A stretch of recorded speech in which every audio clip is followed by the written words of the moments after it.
So I wanted to let this marinate a little bit before fully making a video about it because Elliotte Friedman yesterday posted an article talking about how the NHL is officially opening the Mike Babcock investigation.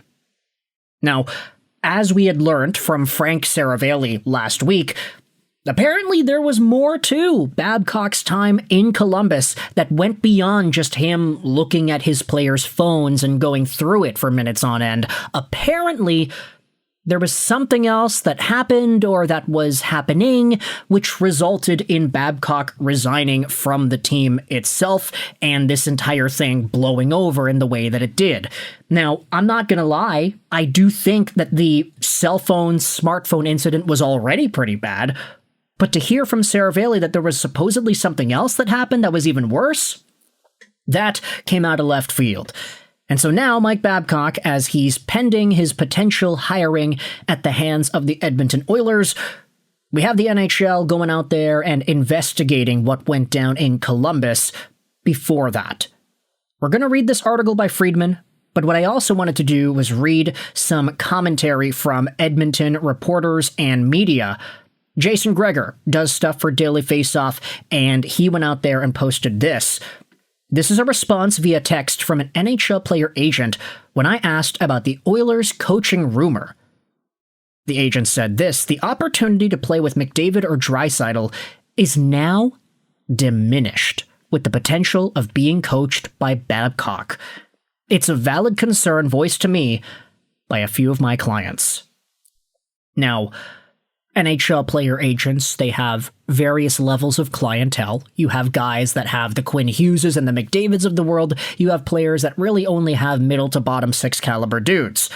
So whether or not this is one of those agents of the former or the latter, we don't know, but if we are starting to see players around the NHL not thinking about coming over to Edmonton anymore because Mike Babcock could be that coach, I'd say that's a pretty big red flag. You have Shea Weber. I'd say that's a pretty big red flag. Here's a comment made by Gromlife. Shea Weber said that Babcock was the greatest coach he ever had. But you know best, Jason. Very smart. Shea Weber, of course, was under Babcock at the 2014 Olympics, but Weber played for him in that setting. Babcock tends to coddle big names. He treats everyone else like crap. Listen to Mike Commodore and his takes on Babcock. He explains why Babcock was a POS. And I think this has been a pretty overwhelming sentiment that we've seen as well. The idea isn't, oh, Babcock's going to go over to Edmonton and he's going to torture McDavid and Draisaitl. It's no, he might torture everybody else. He'll treat McDavid and Draisaitl like royalty. But you do not know the ins and outs of what this guy is capable of doing when it comes to people that are not stars. At the Olympics, he just kind of had to, expect the best behavior from everybody, including the coach, because everybody on that Olympic team was a star. With that said, let's go over to Elliotte Friedman's article from last night and get into how the NHL is officially beginning its investigation into Mike Babcock's 2023 resignation from Columbus. Sources indicate there will be multiple parties interviewed as part of the process. At issue is whether there will be any further penalty or if the Oilers will be free to hire him. In their search for a new head coach, Edmonton targeted experience, a winning history, and someone who wouldn't be afraid to dictate to the team's superstar leadership. To this point, denied permission to speak to Bruce Cassidy, the Oilers decided to include Babcock as part of their search. He met with ownership and the front office, and later, according to multiple sources, he was one of two contenders who met face-to-face with a small group of players in Toronto. Peter Laviolette, eventually hired in LA, was the other. A few executives and players around the NHL have indicated Oilers management and players contacted them for feedback on Babcock. At that point, the organization contacted the league, and the players involved contacted the NHLPA to ask if there was anything blocking them from hiring him. The union reacted negatively, and there were multiple conversations where they voiced objections. However, those members of the Oilers leadership group were satisfied by what they had heard from other players and Babcock directly. They were prepared to move on with the hiring, if allowed. One thing those Oilers players who met with Babcock should do is explain to teammates what convinced them. This should be a legit option. There were reports of issues beyond looking at players' phones that got Babcock into trouble in Columbus. When he resigned then, the NHL and NHLPA dropped the matter. But sources indicate there was at least one other conversation that caused concern. One of the initial challenges here is that some Blue Jackets players and staff members from back then initially indicated they had no desire to relive what happened 3 years ago, and they didn't want to participate in the investigation, it seems. So we will see how it handles that, or if anyone moves past that reluctance. Several agents of Edmonton players who were not involved in direct conversations with Babcock also voiced concerns, adding they didn't like the idea of clients being traded there either. The Oilers appear willing to wait and see the conclusions of this investigation before ruling out Babcock as a contender. Now that the playoffs are over, there is also Vegas' decision on Cassidy. Will they grant permission for the Oilers, or anyone else, to talk to him? Right now, the only other opening is Toronto.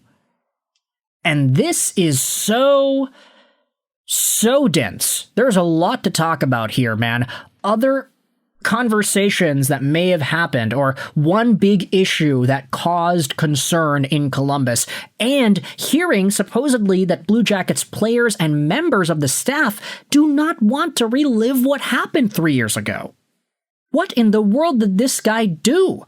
The fact that it is Mike Babcock makes it so difficult to give him the benefit of the doubt.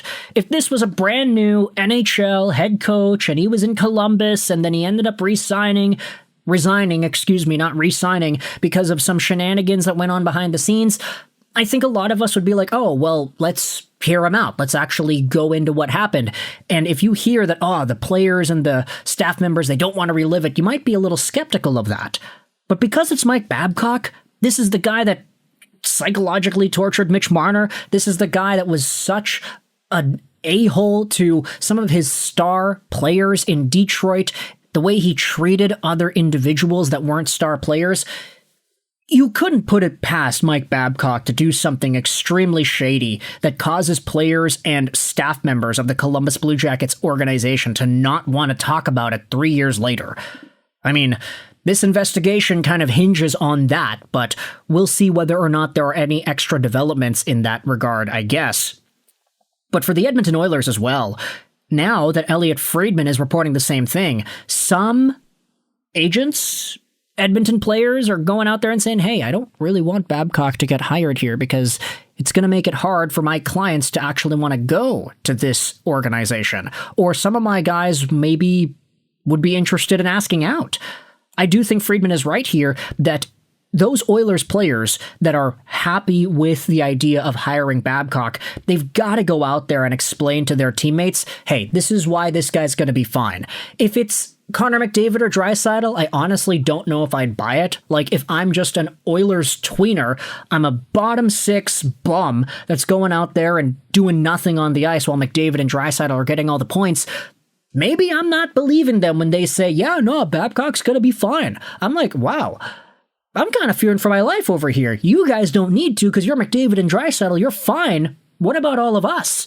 If it's Zach Hyman going out there, then okay, maybe there's a little bit more person-to-person belief in that assessment. Hyman had Babcock in Toronto. Hyman was not the Zach Hyman that we know he is right now with the Toronto Maple Leafs. He wasn't a 50-goal scorer in Toronto. He was a first liner, though, was he not? He was like with Matthews and Marner and whatever. I don't really remember, honestly. I'm not a Leafs fan, but Zach Hyman during this time with the Maple Leafs was not the 50-goal scorer that he ended up becoming.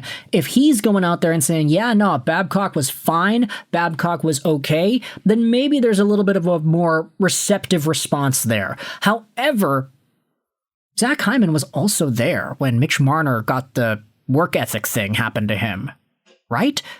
Would he not have seen that with his own two eyes?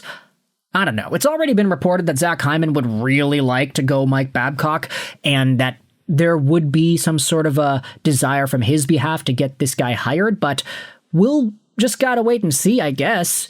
This investigation is going to go on, and maybe by the time this video is uploaded, there's more info, but for now, I just wanted to respond to the Friedman article, the latest on Babcock, and how a bunch of player agents are getting a little bit wary about this potential hiring here.